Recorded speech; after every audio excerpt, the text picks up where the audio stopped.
Evan, I can't believe it's been 6 years and so many amazing memories I can't count. Stephanie, I choose to spend the rest of my life with you. Every morning, every day, every night. I wake up every day so lucky that you're by my side because you make me feel more loved than I ever thought possible. You encourage me every day to go after my dreams and always there as a shoulder to cry on when things don't go to plan. So thank you for loving me, laughing with me, and being my person I can always depend on. Even with our disagreements over choosing the movie every single weekend, or our differing opinions about our dog Scotty sleeping in our bed at night, I know you're a perfect match for me, and I entirely believe that you make me a better person.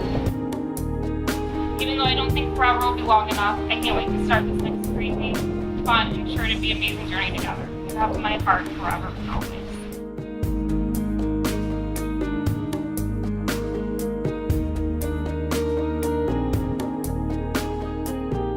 You're the most caring person I know, and I know and I love every single way that you'll do anything for me. I promise to support you, push you, inspire you, and above all, love you. I can't promise that things will always be perfect, but today I choose you. I promise to be your strongest supporter and your biggest fan no matter what life throws at us.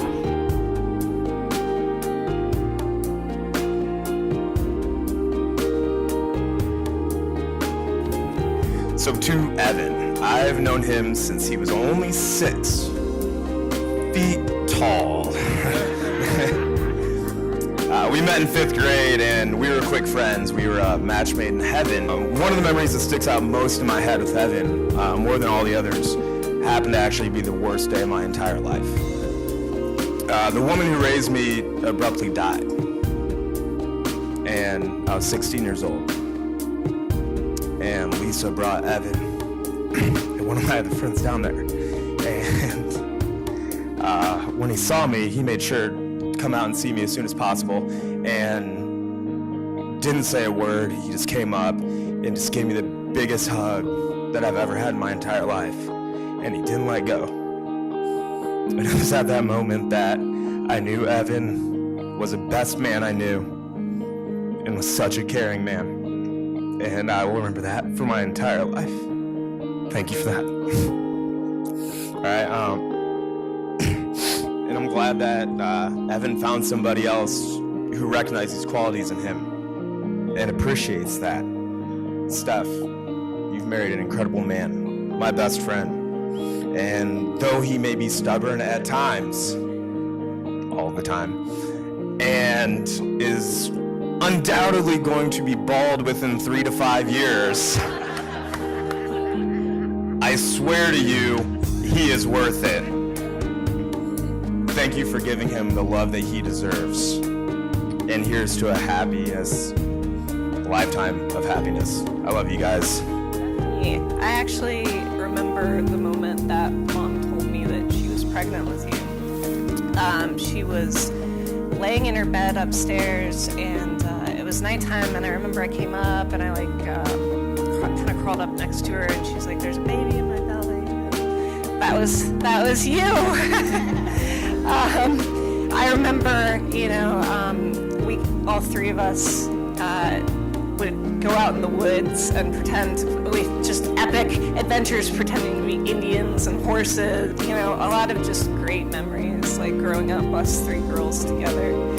Evan, I knew you were trouble when I met you because I was like, this is the only guy I've ever met who Stephanie can wear heels and he's still taller than her. Stephanie, kind of growing up, Stephanie was always a little bit more the shy one. I was the bossy one, of course. But around Evan, Stephanie is just like this big, goofball. You guys are so cute together. You bring out the side of my sister that I've never seen before, and and I love it. I love seeing you guys together and joke around together and play with Scotty together.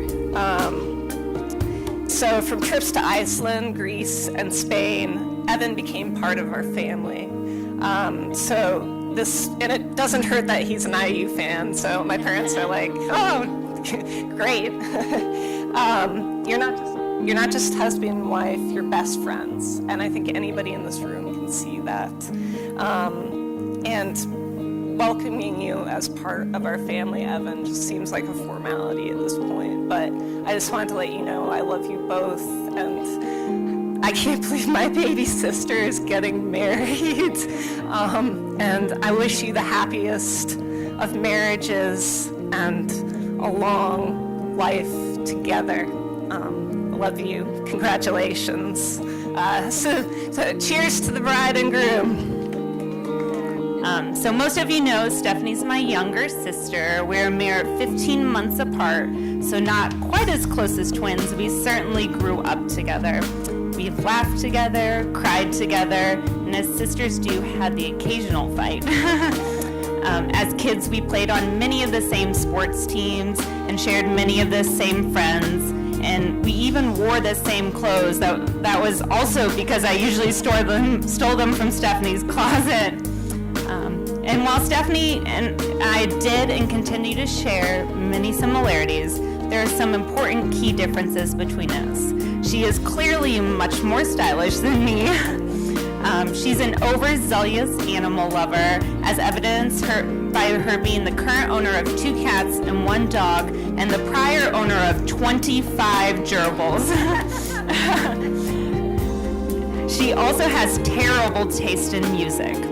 One Christmas, Katie and I literally had to hide the Raffi Christmas soundtrack so she would stop playing it over and over and over and over again. Unfortunately, though, we were never quite sneaky enough to steal her Horse Legends CD, which contained the infamous song Quarter Horse Rider. I think the biggest difference between Stephanie and I is that I am and always will be her older sister. I probably don't need to point out the wisdom and superiority being the older sister gives me, but being the older sister does give me another big advantage, the privilege of getting to watch Stephanie grow up. And there's been a lot of growing up. She's changed from a refuse to put her clean laundry away no matter how much mom yells at her preteen, to a responsible pet and homeowner. From a horse-crazed teenager to a successful independent businesswoman, and from a shy kid with a bowl cut to the beautiful bride sitting before us today. This is about the time in the speech when I get to tell the story of how I first met Evan. The ridiculous thing he said or the weird thing he was wearing. But no matter how hard I've tried, I can't actually remember the first time I met you, Evan. Not to say you're not a memorable person, but I think it's because I can't think of a time when you weren't part of the family. I think it's safe to say that from all of us in the family, we're so happy to have you as part of the Ryman clan. Most importantly, though, is how happy you make Stephanie. You're smart, considerate, easygoing, and most importantly, a Hoosier, and I can't think of a better guy to marry my little sister. So at this time, I'd like to propose a toast. Stephanie and Evan, I cannot express how excited I am for you on this day. You're both kind, caring, incredible people, and together you guys make the perfect couple. I'm so happy you found each other, and I wish you an amazing life full of joy, happiness, adventure, and love. Cheers. The first thing is, Evan, I think it's already been mentioned that I think Steph's number one criteria choosing a boyfriend was finding someone that you could wear high heels with. So she had that started out well. Like it's already been mentioned, we really feel like Evan's almost part of a family. We've traveled with him to Switzerland and to Greece and Spain, and been a terrific travel companion for our family. We found along the way that Evan is truly a good sport, and like it's been mentioned already, we really enjoy the fact that Evan is a fanatical IU basketball fan. That really fits in well with our family too. Stephanie is actually very well matched with Evan too in that regard. Stephanie, she won't advertise this, but she's a great athlete herself. The weddings are for families and their friends, but I also think they're kind of celebration of youth and young people too. The people at the front desk. And this is really, I think, who they're for as much as is our friends and our family. And I know as old people, we're going to enjoy tonight watching the young people celebrate their youth and celebrate hopefully a good time. So, and again, I'll finally finish by toasting Steph and Evan. We hope you for a long life together and many years of marriage.